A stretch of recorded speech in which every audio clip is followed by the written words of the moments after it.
Howdy, my name is Olivia Elliott, and I work in the Department of Student Life, specifically with new student and family programs, and I serve as the program manager. Howdy, I'm Meredith Melner. I'm the director for the first year experience within the Office for Student Success. Howdy, my name is Katie King, and I am an associate director in the Department of Student Activities. Howdy, my name is Alex Bean. I'm a junior GIS student here at Texas A&M and a Howdy Week ambassador for the upcoming year. Woo! We See, did wasn't it. that hard? That was good. But howdy, y'all. Thank you so much for being here today. I appreciate you taking time out of your work days or your busy student schedules and internships and such to spend some time talking a little bit about coming back to campus this fall. We are thrilled to have students back. It's been really quiet around here lately. But when students come back, they're going to jump in and join Howdy Week. So, can y'all talk a little bit about, from your perspectives?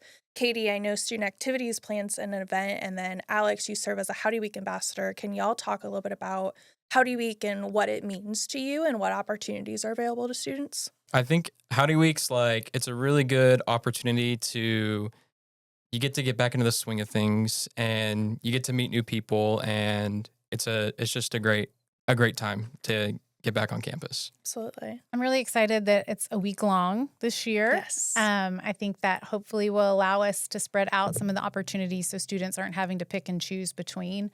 I know that most of the departments within the Division of Student Affairs really try to host events for students to come to. So I think it's a great spot for new students and returning students to reacquaint themselves with the resources that are available for them, to support them, to guide them, to enhance their experience here at Texas A&M. And we're really excited to bring back some old events that have taken place. You know, we have our traditional class photo, our ice cream carnival, Recapalooza, but also we have some new additions to the schedule. And so the Division of Student Affairs is hosting Aggie Bites Bash this year, which is an opportunity for students to really get to know the cuisine of Aggieland as they join, because we have tons of local restaurants. But we also have other opportunities that are available, like fish walks. So Alex is going to be a big part of fish walks this year. So do you want to talk a little bit about what that is? Yeah, Fish Walks will happen on Sunday, August 24th this year. And it's a great opportunity for new students or even returning students to get to learn their way around campus. So if you've got a class and you're not sure how you're going to get there, or you just need some guidance on where to go for that, myself and other Howdy Week ambassadors will be around to help facilitate getting you where you need to go. Absolutely. This is such a large campus with so many resources to help you get acquainted with the university, but also to get from point A to point B. So kind of branching off Howdy Week a little bit, at the end of the first week of classes, we have a really great opportunity for students to become acquainted with the different organizations on campus. So does anybody want to talk a little bit about what Club Crawl is, and what it means for students to go and start learning about these opportunities that are available? Yeah, so Club Crawl is hosted by the MSc Programs Office, and it is the official organization fair for the university. I think traditionally they have well over 400 student organizations represented at this event, and sometimes over 20,000 students are able to walk through the MSc and surrounding areas to get acquainted with those student organizations, kind of see where and how they can fit in for involvement opportunities. It seems really overwhelming. There will be maps everywhere. There will be maps online, QR codes, lots of different other volunteers to kind of guide our students and get to the places that they would like to be. They try to section organizations off by type. So all the freshman leadership organizations will be together, the social organizations, the men and women's organizations, so that if that's an area of interest for you, you're not having to walk all the way across. You can kind of go to one central location. I know that many of our students go with their DGs from their fish camp or their tea camp. They might go with people that they've met at their new student conferences. It's just a really great one-day event, 4 hours for our students to kind of ingest like a fire hose the different opportunities available for them to get involved. Absolutely. And this year, we are changing it. I feel like this is a really great time. Not only are we celebrating 25 years of Howdy Week, and there's so much change coming with that from getting to host a full week to bringing in new programming, but Mhm. now seeing this re envisioned student organization fair. And I think you nailed something of like it was overwhelming in some ways. And so from the student perspective, like Alex, have you participated in what formerly was MSC Open House? And do you have any advice for students navigating this for the first time? Yeah, Club Crawl was a great opportunity to you get to kind of like speed date a lot of the student Yeah. orgs. You get to go talk to some of the leadership and some of the members in each org, and you kind of get a feel. Okay, I may want to go to an informational, or may want to apply to this. Would I be a good fit? You get to get a better understanding, and it's very very hands on. And I think it's a really good opportunity to get involved. And I think it's where most students should start for sure. I would offer too to kind of avoid that overwhelmed filming. What we Mhm. often tell students that, whatever presentation we're giving is it doesn't have to happen in one day. Yes. So over the summer, our incoming students and returning students can look at social media, all of these different accounts for organizations that they may be interested in. Go ahead and log on to getinvolved.tamu.edu and take advantage of that org search. Option there, and then have an idea on the day of the event of where you want to go. It's like looking at the menu before you get to the Yeah. restaurant. You should already know a little idea of what you want to order so that you're not so overwhelmed when you get there. Um, Also, so sorry, go also ahead. throw in that if you can't make it to Club Crawl, or if you do find the whole event part of it overwhelming, that is not a requirement for Right. involvement, that you can look at the resources that are online and find orgs that are a good match. No one is going to be recording that you visited their table during Club Crawl, and so that's not a make or break event. It's just a great opportunity to get to see all of the orgs, but know that if you can't make that for whatever reason, you can still find opportunities to get involved. Yeah, absolutely. And Meredith, you work with Hullabaloo U, our first year seminar course. And so with that, you see about 98, 99% of Yeah. the incoming freshman class participate, and you have thousands of mentors that assist you. So how have you seen those connections between the mentors and the students involved in the classrooms and getting involved on Yeah, campus? so virtually all of our first year students participate in Hullabaloo U. So it is a first year seminar course. You'll register for it during your new student conference if you haven't already. It will be a class of 25 other students or less, all led by a faculty, staff, instructor, and a peer mentor. And our peer mentors are such a fantastic resource. These are near peers, so students who are sophomores, juniors, or seniors who've recently walked in your shoes and have experienced Texas A&M just like you're going to be. And so they can answer so many questions. They're probably not going to tell you which Mhm. organizations to get involved in, but they're going to point you to the resources, ask you about your interests, kind of help you identify which opportunities might be best for you. And we provide them the information and the resources to support you. So know that if you have questions, your Hullabaloo instructor or peer mentor are a great resource. You bring up a really great point that while we have hundreds of student organizations here, it's not always about getting involved in that student organization. There's plenty of ways to get involved inside and outside of that classroom. So, as students start to navigate what their involvement looks like, do you have any tips or advice for them as they start this journey?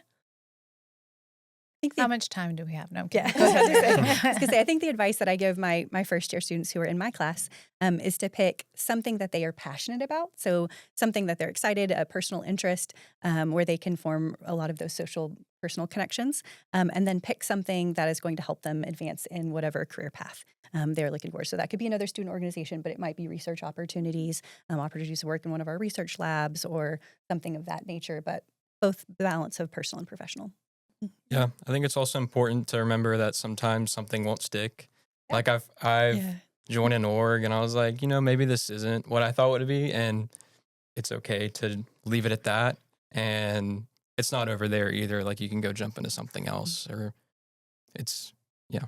Yeah, absolutely. And I want to touch on something else as well. So we have so many student orgs, and Katie, you had talked a little bit about flows, the freshman leadership orgs. And so, can you talk a little bit about what that structure looks like? And we see a lot of students that apply to be part of these organizations, but maybe informed that, we have limited capacity. Right. And so, how do you help students navigate finding involvement when, they might face like this is opportunities and available to you right now? Right. I think Texas A&M is very unique in the way that we have this space that freshman involvement. And so freshman leadership organizations exist at other universities, but not in the capacity in which I think we operate at Texas A&M. So currently, I think we're up to 26 flows that hopefully provide similar experiences, similar to, I would equate it to sorority recruitment, where they're not all the exact same, but they offer the same opportunities. But those opportunities, like you said, are limited. And so what we try to do throughout campus is just encourage them, or any student, to look beyond that one space for involvement. Involvement isn't I think, restricted to student organization experience. It goes well beyond that. And so I think, just like what you were saying, where you might join something and find that it doesn't fit, in the event that our students don't have an opportunity to join a flow or another type of organization, other involvement opportunities exist through volunteerism, through their job, through their internships, through service opportunities in the community. There's many, many ways for our students to get valuable experience that will stay with them well beyond their time at Texas A&M. Fun story, I didn't get into a flow my freshman year. I applied for 3 and I didn't get into any of them. But I had applied to, I guess it was, I was sort of thinking of it as my backup Right. org.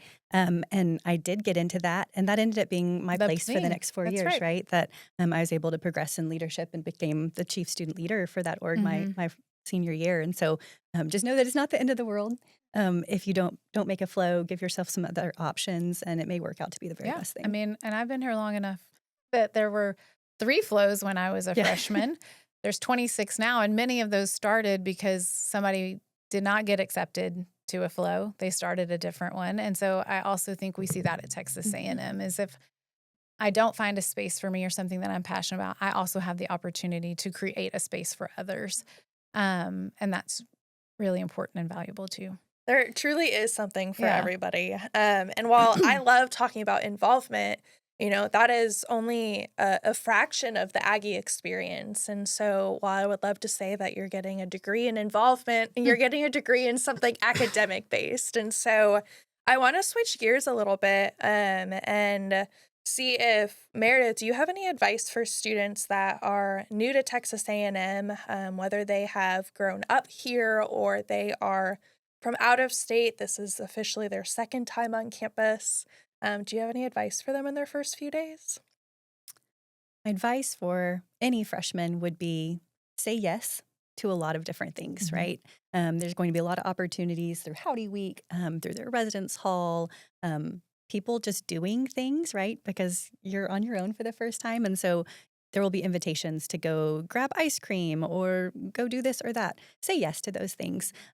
Make conversation with the people next to you in class. It's kind of an unspoken rule that, like, wherever you sit on the front on the first day of class, that's kind of your seat for the rest of the semester. You can actually move your seat, but a lot of people will just sit in the same seat, and so you'll find yourself sitting next to the same people throughout the whole semester. So take the opportunity, introduce yourself.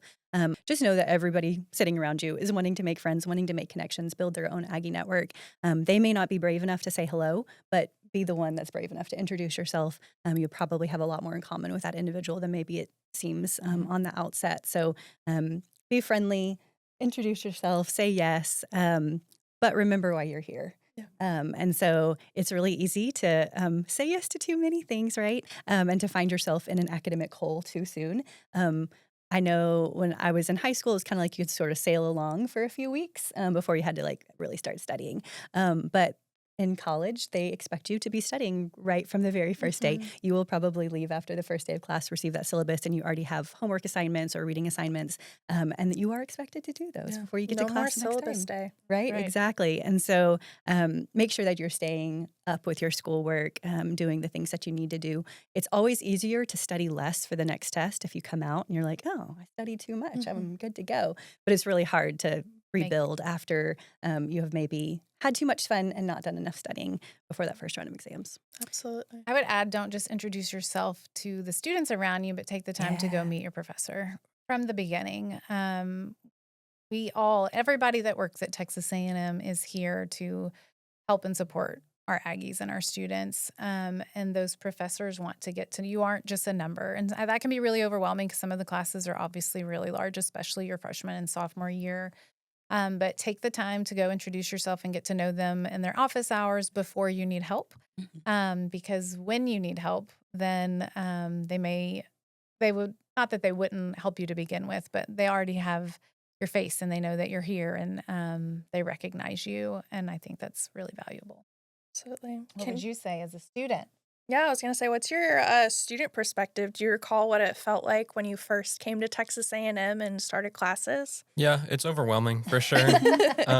But there's a lot of great resources. One that I really took advantage of for like my chemistry classes, and they have it for other courses too, was supplemental instruction and those SI sessions you'll hear 'em referred to as.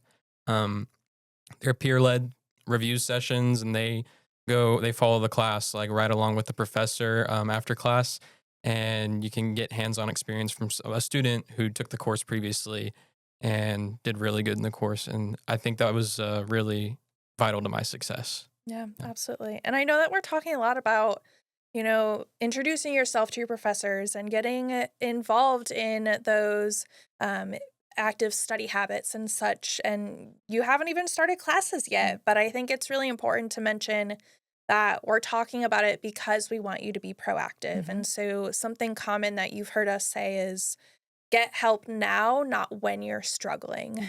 Because the last thing we want is for you to be 3 weeks from final exams and to say, I'm actually really not doing well in my math course when we've had the Math Learning Center available all along to help support you.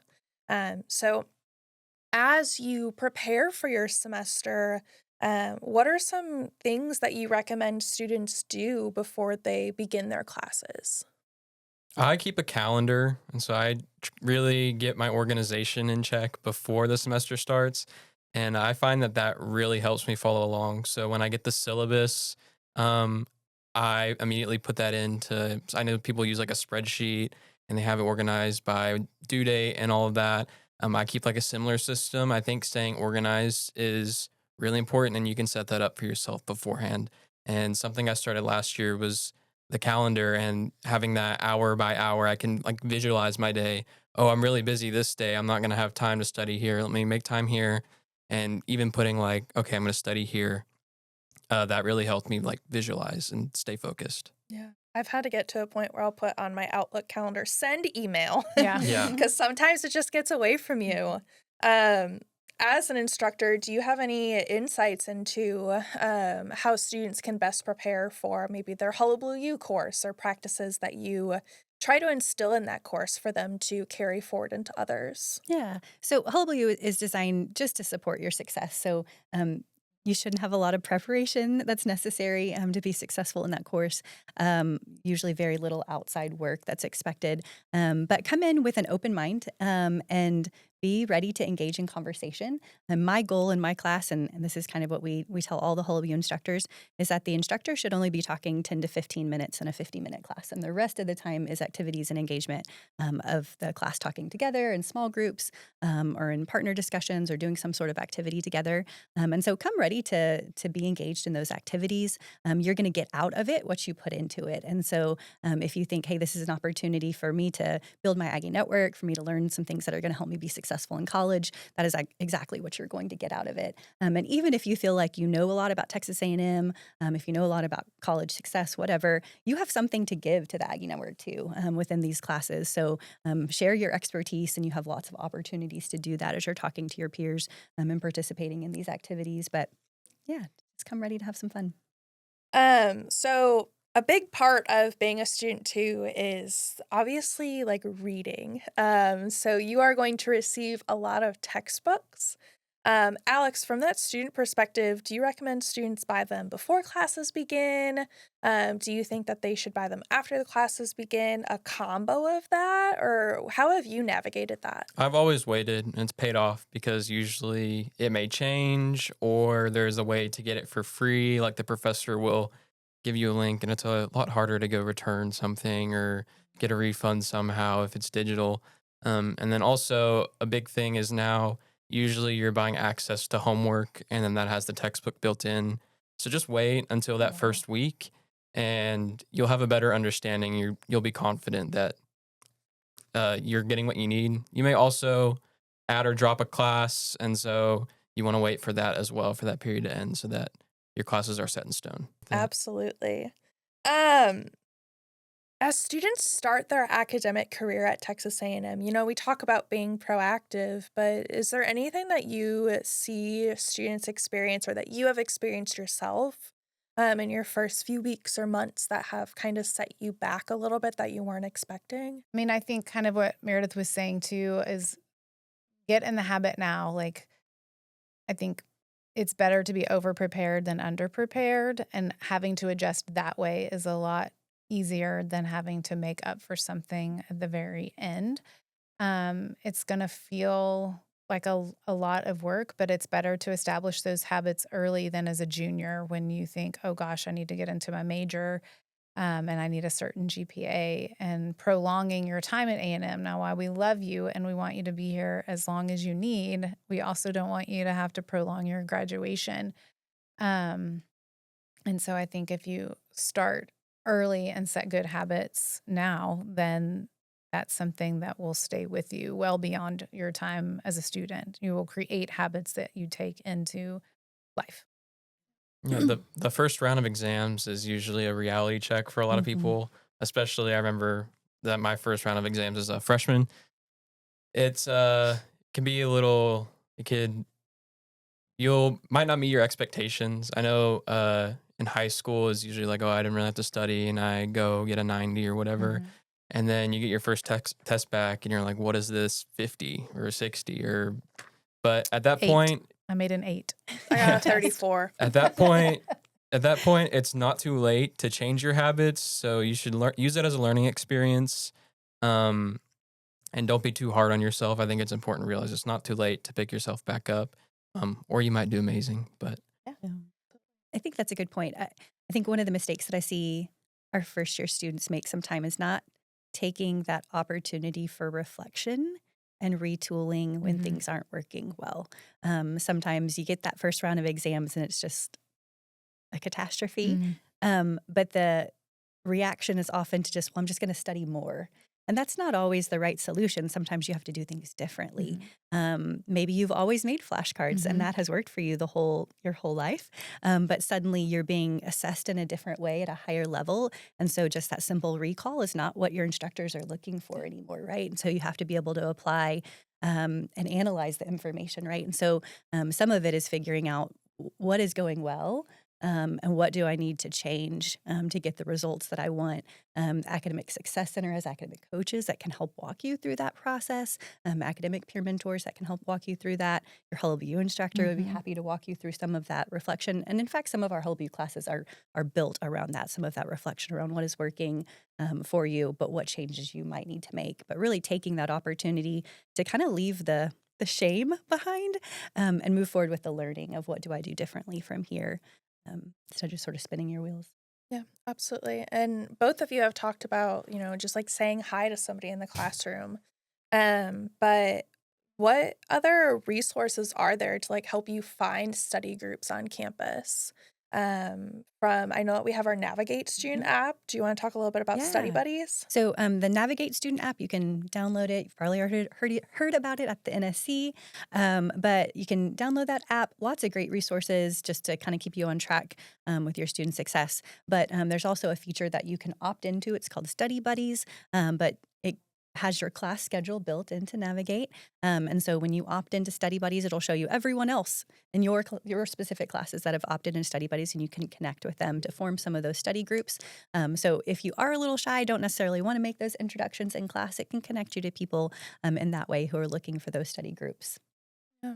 Is there anything that you've done to find study groups on campus? I've used the Navigate app before, and Yeah. that's been really helpful because people like you can like kind of enlist on the app, and so you're meeting people who are also looking for the same thing as you. Yeah, And absolutely. there's so many free tools too. Mhm. Like you Yeah. mentioned earlier, the SIs, the writing Yeah. center, the math center. Most departments also have tutoring or instruction, additional help built into the their office and their department. And student organizations a lot of the Yeah. time have academic like hours. I know that a lot of our Greek organizations have study hours where it's not required, but the house is going to be quiet for this many hours so people can get together and study. And so using that as a tool to the creating study groups within the communities that you find on campus is also, I think, a great option. And now when you log into Howdy, you click on your class schedule, you can see all of the different study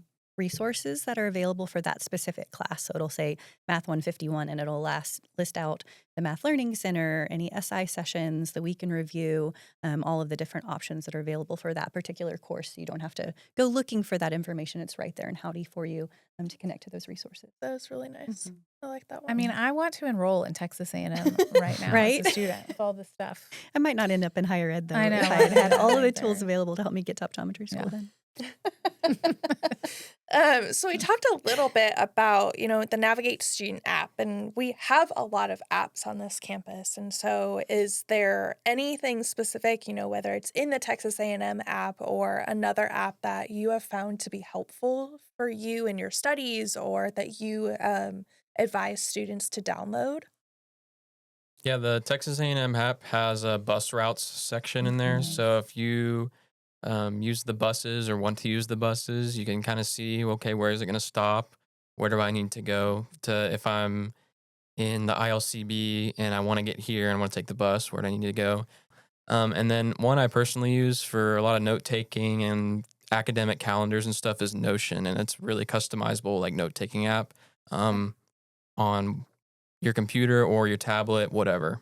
Is there anything that y'all feel that we are missing through this experience or any other, um, maybe one last piece of advice that you would like to provide anybody who might be watching or new to campus? I mean, I think this is the best place in the world. And I would just encourage all of our students. We talk about your Aggie experience a lot and how each one of us have an Aggie story that whether we're a former student or not, working here or not, and all of our Aggie experiences look different. We all experience them in different ways.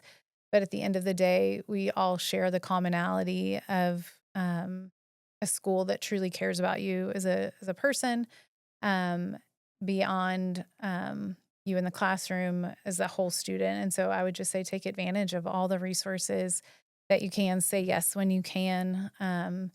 Find your place, create a home, and just enjoy it. It gets me really excited as a mom to an incoming high school senior. No. Um, I think about like this time next year and how exciting it is for him, and so just It's take advantage exciting. of it. Yeah, Yeah. definitely don't be afraid to step out of your comfort zone. As hard as it is, um, everyone else around you is also scared.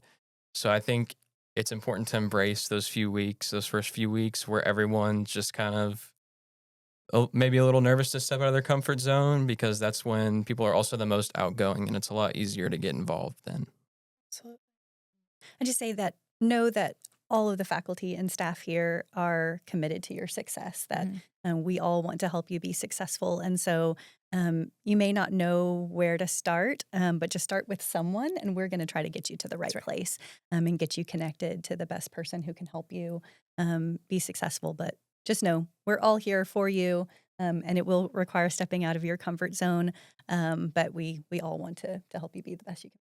So, thank you all so much for joining us today. I really appreciate you taking the time out to talk a little bit about coming back to campus and how excited we are to either welcome students or to join our upcoming semester of classes and get really back into the groove of things.